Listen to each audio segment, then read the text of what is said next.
Mixed updates concerning the injury situation at Man United as Toby Collyer returns, yet Manuel Ugarte is a doubt for tomorrow's game against Real Sociedad. Welcome to the Net Hero Sport. My name is Webb, and here we are again to talk Man United ahead of a crucial game because the Europa League is Man United's only chance to a Champions League slot next season. Yes, if we win it, we make it to the Champions League automatically. Did you even think about that? That this Man United could be in the Champions League next season. That is if they win the Europa League. But first things first, they have got to beat Real Sociedad. But even beating Real Sociedad away might not be easy because United first has got to improve because we've struggled in everything. But here's the interesting update, guys. Toby Collyer is back for the first time since the 30th of Jan when we did beat FCSB by 2-0 in this same competition. You remember Toby Collyer started in the midfield with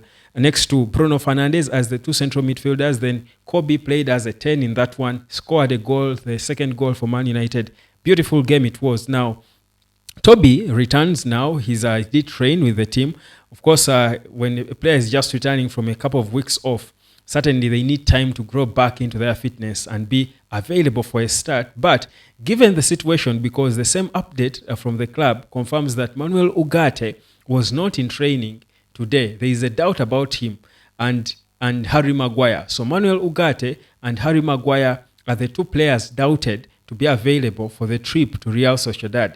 Now, that would be sort of a pain because you think of it and first of all, Ugarte and his presence in the middle is always important. Underrated player, underappreciated, not probably underrated, but underappreciated. And again, understandably, because the team generally is not performing well. But Ugarte, as an individual, keeps putting in some decent shifts for himself. So him being doubted is a bit of bad for Man United, considering that we are not exactly sure how fit Toby Collyer is, yet he would be his clear replacement. So there is a bit of that, but of course Ruben Amorim will confirm what exactly the status will be for him. They will make some late tests perhaps. Then for Harry Maguire, he was put off in the FA Cup tie against Fulham, but for Harry Maguire, for me, the issue is, again, they are trying to monitor his fitness because I think he has played a game too many, but he would be missed by Man United because of how, I think it's only one bad game that he had in recent days, but Harry Maguire is the one player who consistently has shown the desire and the hunger over the past couple of bad spells we've had. When he got out of his ordeal and came back to playing well, you thought he put in quite a good shift, a good fight for himself, and you would clearly see that he drives the team in terms of attitude and mentality and the hunger and the desire and the spirit of the team. Now, him being out of a crucial game like this would be a big miss for Man United. Not for his physicality but mostly for his team spirit and his psyche that he passes on to his teammates. And of course, showing the desire. He's always getting at the end of balls, at set pieces. He's putting himself in positions to score goals in crosses. He's hungry and trying to score a goal because he wants to help the team, seeing that the forwards are not doing their job. He's the one player, him and Bruno, who try to get things in their own hands. So him not being there, I think, would be a big miss. Man United would miss a bit in the back line, but we are still waiting to get the confirmation of whether or not he will be available. Now, that's, of course, the situation in terms of injuries. Now, in terms of a positive other return, it's Patrick Dogu. Remember, he is serving a domestic ban, but he is available for selection in the Europa League, which for me is a beautiful update for Man United because what Dogu adds to that left wing, we cannot even explain. I think it's unfathomable how just one single signing can improve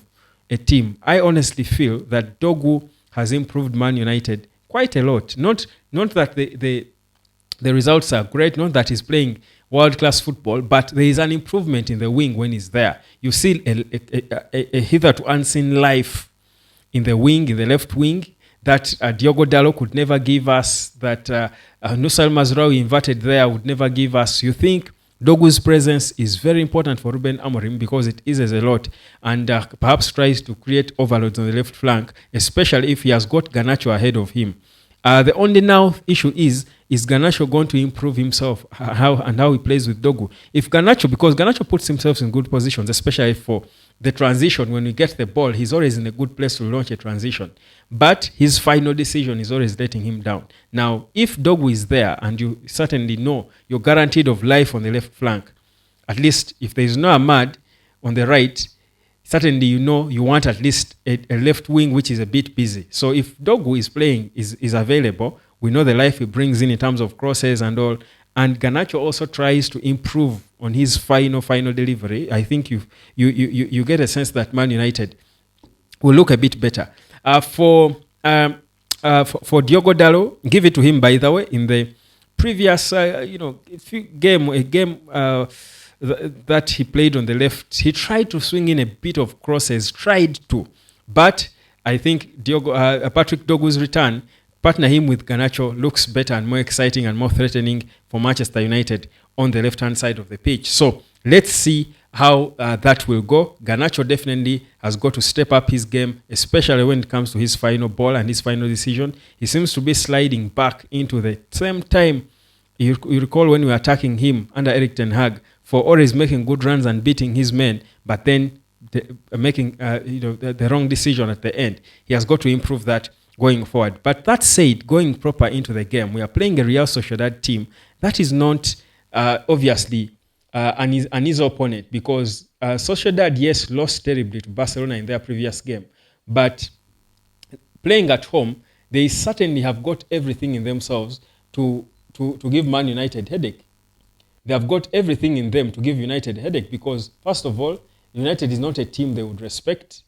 There is nothing to respect about Manchester United currently. That is one. So definitely, we've got to hope that Man United can probably from the start of the game come out there and get off the blocks quick. Sociedad is not doing exceedingly well in the league. They are lying ninth on the pile.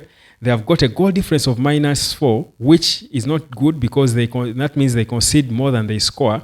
But for Man United, all these stats won't matter, because it's just a matter of a team, of a bunch of players having a belief in themselves that they can match Man United. And trust you me, our players will be subdued, and that's it. So Amorim has got a big job to do. I was hearing reports claiming that Amorim faces the sack and stuff. I'm not quite sure where those are coming from. I think Ineos has got the full support for Ruben Amorim. He's assured of that. I think these are some of the things they discussed when he was getting the job, and agreeing to leave Sporting Lisbon midway into the season to join the team without a preseason. He knew it was always going to be easy, and he said it. So Ineos will not be utterly shocked by what they are seeing.